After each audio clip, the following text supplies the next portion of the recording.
ஓசூர் மாநகராட்சியில் மகளிர் தின கொண்டாட்டம். மகளிர்களுக்கு பரிசுகள் வழங்கி சிறப்பித்த முதல் மேயர். ஓசூர் மாநகராட்சி அலுவலகத்தில் சர்வதேச மகளிர் தினத்தை முன்னிட்டு சிறப்பு நிகழ்ச்சி நடைபெற்றது.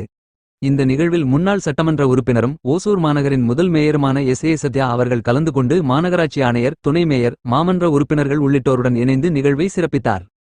மாநகராட்சியில் பணியாற்றும் அனைத்து மகளிர் ஊழியர்கள் மற்றும் மகளிர் மாமன்ற உறுப்பினர்களுக்கு இனிப்புகள் மற்றும் மகளிர் தின சிறப்பு பரிசுகள் வழங்கி அவர்களுக்கு வாழ்த்துகள் தெரிவிக்கப்பட்டது. மகளிரின் பங்கு மற்றும் அர்ப்பணிப்பை பாராட்டும் வகையில் நடைபெற்ற இந்த நிகழ்வு மகிழ்ச்சியான சூழலில் நடைபெற்றது. ஓசூரின் ஒவ்வொரு செய்திகளையும் அப்டேட்டும் உங்கள் மொபைலுக்கு நேரடியாக பெற இப்போதே ஹோசூர் நியூஸ் அண்ட் அப்டேட்ஸ் சேனலை ஃபாலோ செய்யுங்கள்.